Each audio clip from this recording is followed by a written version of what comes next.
Please be focused on me. Because I can't see what it's filming. Okay. Hey guys, it's the nerd half of this Nerdtroverts duo, and today I'm reading The Tower of Nero? Nero? I don't know how to pronounce it. That's right, it's another reading vlog, because my life has turned upside down, and this is the only thing that I have time to do right now. So if you have no idea what The Tower of Nero, I don't know how to pronounce it. If you have no idea what this book is, it is the fifth and final book in the Trials of Apollo series by Rick Riordan. And I also think it might possibly be the last like true Percy Jackson verse book. I don't know. I saw something very ominous on Twitter from the Lightning Thief musical Twitter that was like the end of an era. And I was like, oh okay. So this might very well be the very last Percy Jackson book to be published by Rick Riordan, which, like, it's fair. He's written like 15 straight Percy Jackson books, plus the 3 Magnus Chase books, plus the 3 Kane Chronicles books, and like, I absolutely adore reading these books. Like, I have absolutely no problem with reading it, but like, you know, the kids need a break. And by kids I mean like Percy Jackson, not like actual kids reading, because they can just put the book down whenever they want. So yes, this is the very last Trials of Apollo book. This is the finale to the 5-book series that people have kind of been talking about, I guess. I don't know an awful lot about like the extensive plot. He pretty much just has to free like the final oracle and like become a god again. I'm assuming he becomes a god again in the end. That would make sense. I doubt he's gonna be less stuff forever. The last book was interesting. Ups and downs in the last book. I have my issues with it, but I don't want to go into that. But I thought it'd be fun to document because I did the whole rereading Percy Jackson because, again, my favourite book series. And this is the conclusion to the story that I fell in love with when I was 14 years old. I'm now 22, turning 23. I very closely have been loving this book series for 10 years, and it's gonna be hard to say goodbye. I don't know if I'm gonna cry. I think that entirely depends on the ending of the book and how emotional I'm feeling in the moment, but I think it is gonna be sad, and I think I probably should have saved my reread for after I finish this book, but we all make choices that we have to live with. That's mine. I'm excited to start this book and share my thoughts on what I think of this conclusion. Also, just as a side note, when I went in to pick up this book, I noticed this other book sitting there and it was like Camp Jupiter Classified and, you know, a book to go with Trials of Apollo series. And I was like, what? And it's like the Camp Half-Blood Confidential and they're like Magnus Chase, what was it called? Yes, so I found the one for Camp Jupiter, which goes with Trials of Apollo for some reason. But I did not pick it up in store because it's paperback and it's a slightly different cover, and so I'm gonna buy it online in the cover that I want. Because that's who I am as a person, if you can't tell. But yeah, enough chit chat, let's actually start reading. So I've gone and set up my tripod to film a time lapse, and the last time my tripod was used was when my brother borrowed it so he could film something for his work. I think, I don't remember. But he borrowed it and then I got it back. And the thing that actually attaches to the camera isn't here. So I'm gonna have to talk to him about that. So now I don't know where I'm gonna film from. It's gonna be a stupid angle, so I apologize.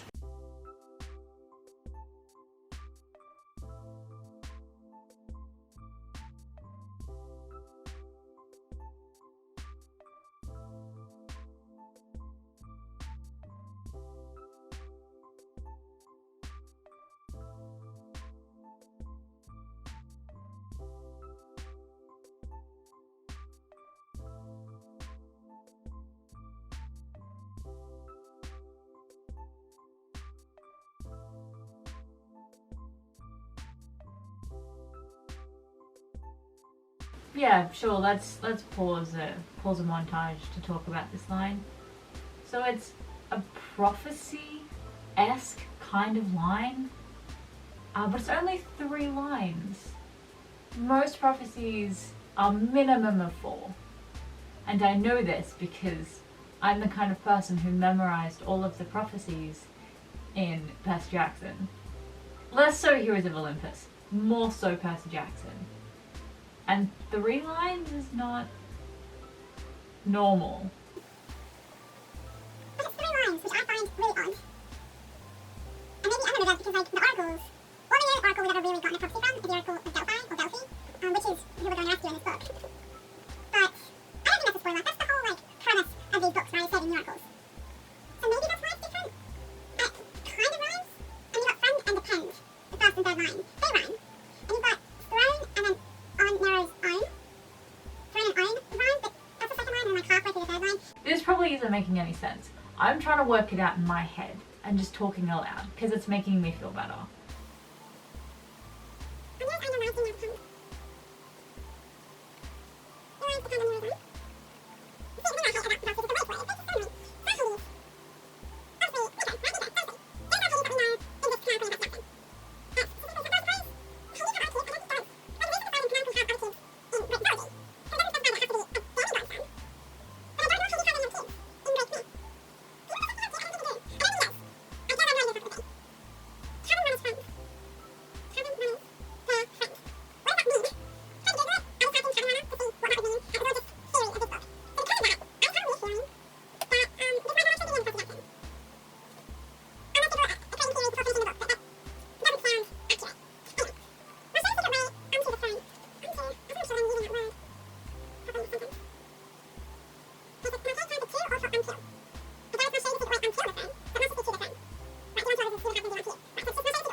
How about I just keep reading and I find out?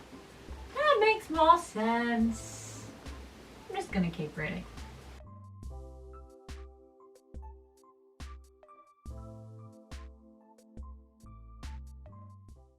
Okay, so I am just past 100 pages into the Tower of Nero. I need to pick a pronunciation, but I haven't. So I'm on chapter 11 or page 106. And I'm enjoying it. It's moving a little slow for like finale. Maybe not. Maybe I've just been taking my time with it. And I have been stubbornly trying to get this like one villager in Animal Crossing to move out, and she just like refuses. I'm like waiting for a thought bubble to pop up so she can be like, I want to move, and I can be like, bye.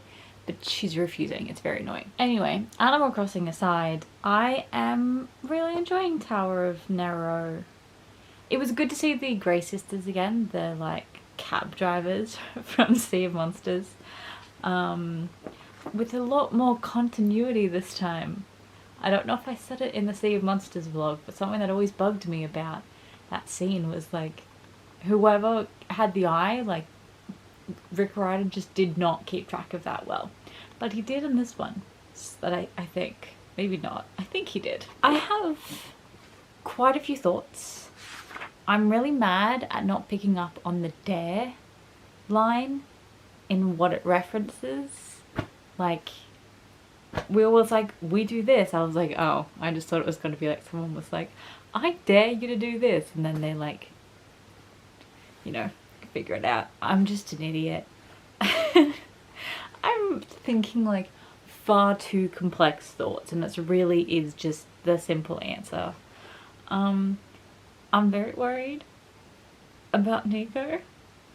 Nico. I don't know how people say it. I just go with what I've said all my life.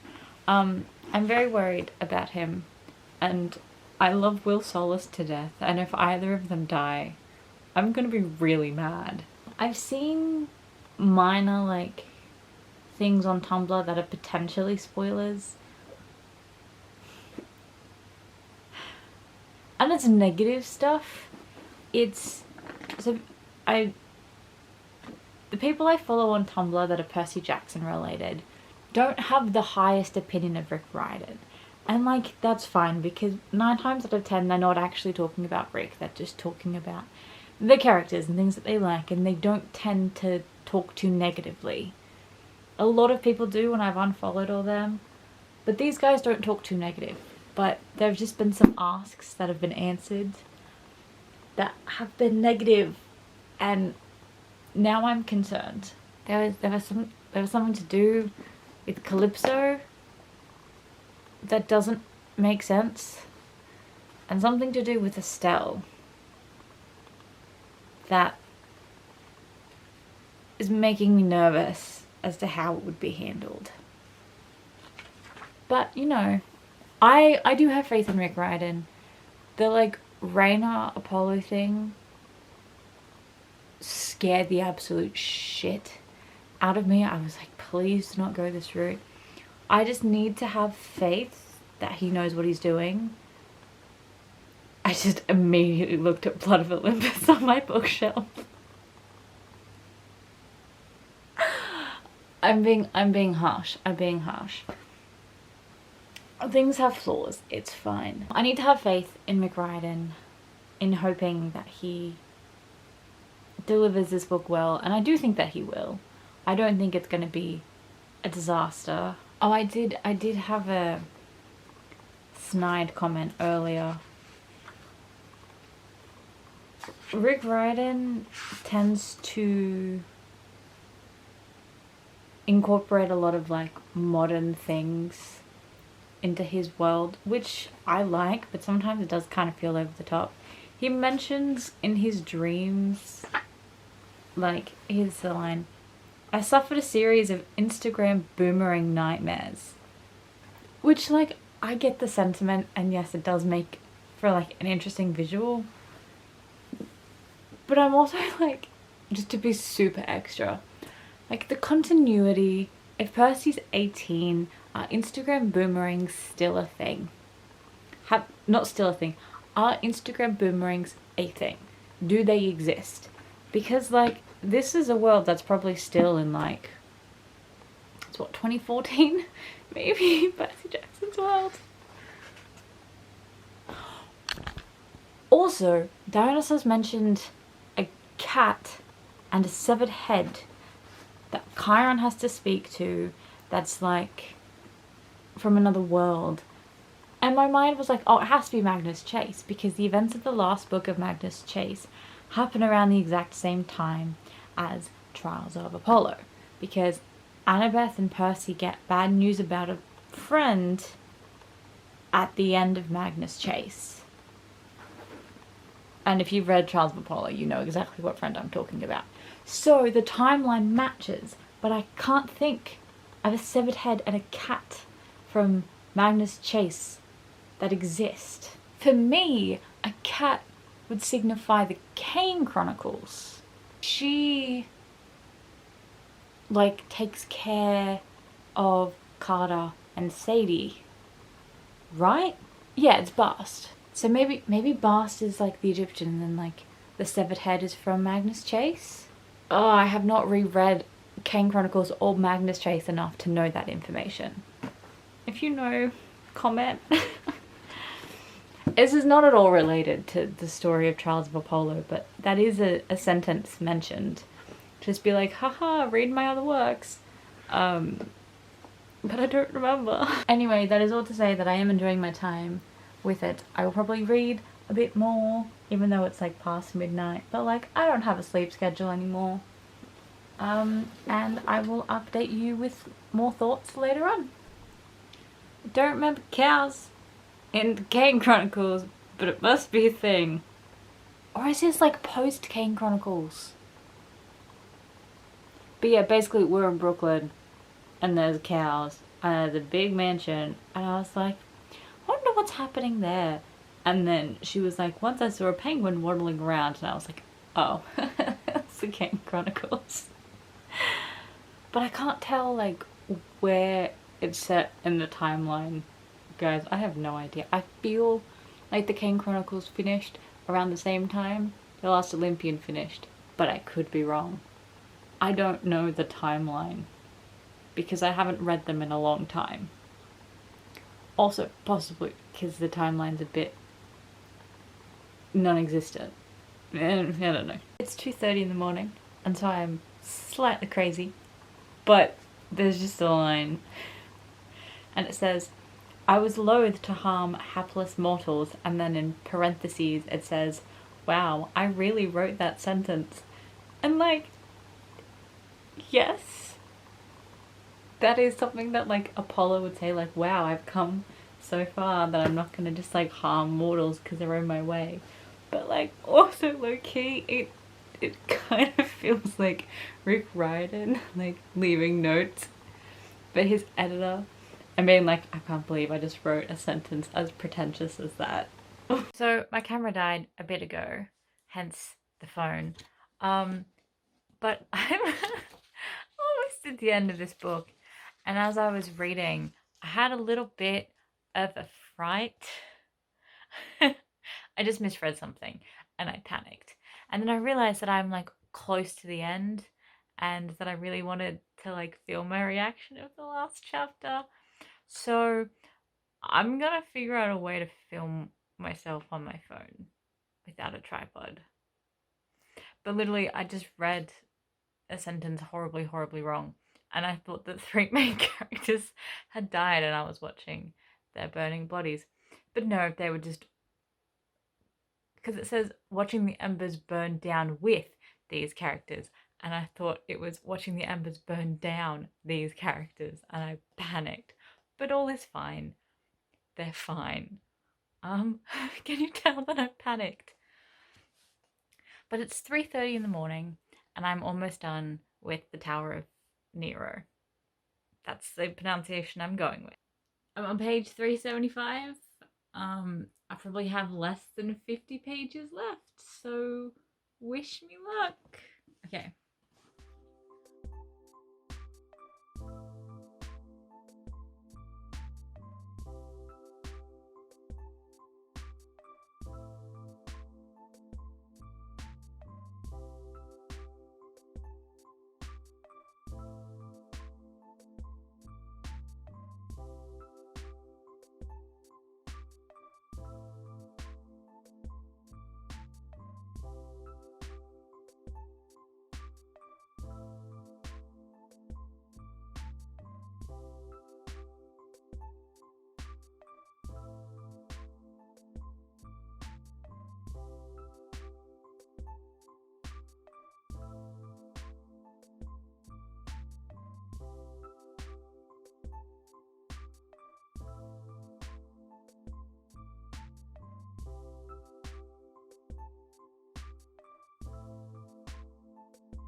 So, I finished.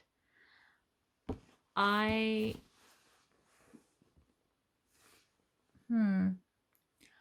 I don't know why I thought this book was like the final ever Percy Jackson book. It's not. There is a chance that it's the last Percy Jackson book because, you know, that would make sense. But on the other hand, there's too many like chances for another story, even if it's just like a short story. Like there's one for Will and Nico, which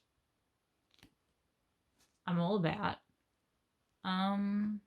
There's just hints that there's more that can be done. But I mean, I don't know. It could be the last one. I guess we'll wait and see.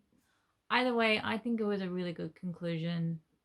I will probably update with more coherent thoughts tomorrow. It is almost 4 a.m., which is not new for me, but you know, still.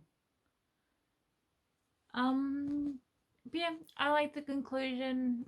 I don't necessarily have any detailed thoughts right now. I will think on them, and I will update you tomorrow, or like 5 seconds from now when the jump cut kicks in.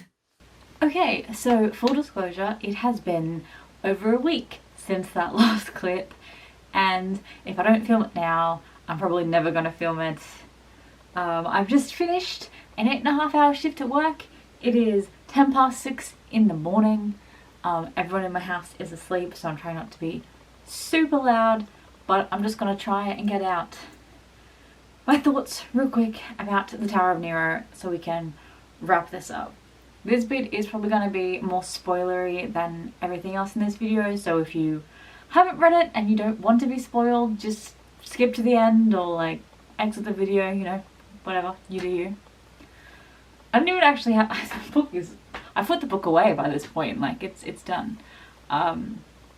So some thoughts on Tower of Nero. Let's do them. So first, real quick, I want to talk about the things that I brought up earlier that I was confused about, that I had been spoiled for.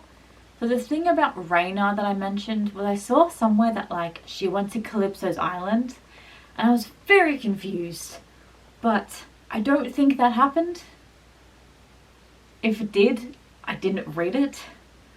So I don't know what that was. It might have just been someone having a laugh. The other thing that I saw a lot was Estelle being Poseidon's daughter because she shares Percy's sea green eyes. And like, I see where you're coming from. That makes sense. It's a very specific detail to put in, especially since we all know Percy's eyes come from Poseidon. But in the same paragraph, he's also comparing her looks to Paul and to Sally. And I think it was just Rick's way of being like, look how she looks like her family, and less like this is a hint towards her parentage. I don't think it was that deep. It could be, but until I get like full confirmation, I'm not going to be like, she's totally Poseidon's daughter, because that just doesn't make a lot of sense to me. But I really enjoyed my time with the Tower of Nero. I thought it was a really strong conclusion to the series. The character arcs and developments played out really well in this novel, and it was totally believable. Like, the Apollo from book 1 is very different to the Apollo in book 5, but the arc was very believable, and I really enjoyed it. He became a much more likable character to read, and I really like that because I don't like unlikable characters. As a conclusion to the Percy Jackson series, like as a whole, it's not great. It's not terrible by any means. And there is like an epilogue-y bit where like you see Percy and Annabeth and what they're up to, and you see Piper and like bits of Hazel and Frank. But it doesn't feel like a conclusion. I thought it would feel like the end of Percy Jackson, and it doesn't. There is like a potential for a Nico spin-off, which like I'm all for, by the way. But it doesn't feel like this was the end. And I feel like if it was, it probably should have been a bit more concrete than that. But like, it was still a great book and I still really enjoyed it, but it doesn't feel like the finale. You know what I mean? Real quick, I just want to go on like a little tangent. I'll be really quick about it. I don't love the idea of Percy and Annabeth in New Rome. I have a couple issues with it. At first, I was kind of indifferent, but like the more I think about it, the more angry I get. Like I hate that it creates this idea that there's no Greek demigods alive, like outside of Camp Half-Blood. Like, Camp Half-Blood is where you train to get better so you can survive in the real world without the need of protection all the time. And I don't know, I would have liked it a lot better if they'd just gone to just like normal college as opposed to New Rome. Because like, it's Roman, it's not who they are. I don't know, I don't love it. I don't love that as a conclusion for Percy and Annabeth, and I might just low-key ignore it. That's a thing you can do. You can just ignore canon. I wish it was something better. But when it comes to a series that everyone's so attached to, with characters that are so deeply loved, not every single person is going to be satisfied with the ending the author settles on. And like, I knew that going in, and I'm okay with that. I was prepared to retcon my own version. And there's absolutely no hate on Rick Riordan. Like, he wrote the story that he wanted to write. These are his characters. And once the book's out there, death of the author. We're allowed to play with them how we want. We can change what we want to change. And I think I'm gonna do that. I really enjoy the fact that Piper got a low-key girlfriend, potentially future girlfriend. In the end, I just love that for Piper. I just love that that's Piper's arc. She just gets an awesome girlfriend in the end. Like, that's just pretty cool. I'm gonna be honest, don't remember what Hazel and Frank are doing. They're like the praetors of Camp Jupiter. That's about all I got. I don't have a ton of other thoughts. Like, this was not a series that was as profound as some of the other works Rick Riordan has written. Still quite compelling and still very enjoyable, but just not like as intricate as like Magnus Chase or like Percy Jackson and the Olympians were. So I don't have a lot to say, but I did really enjoy my time with it.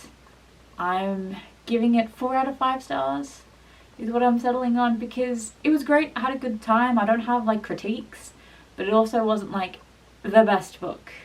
I am totally down to read more from Rick Riordan in the future. I love the way he writes, and I love this world he's created. So like, if he's writing more spin-offs, all the more for him. Like, he's found a niche that works, and like, I'm happy to keep buying them. But like, even Rick Riordan's like, Percy needs a rest. Like, he's been doing this for a while. So with all that said, I guess there's nothing else to say. So that ends my 6 a.m. ramblings. Hopefully I haven't woken anyone up. But thank you for watching this video if you've gotten all the way to the end. If you've read Tower of Nero, let me know your thoughts. I would love to talk to someone about it, because no one I know is currently reading it. But thank you for watching, and I'll see you guys next time. Bye!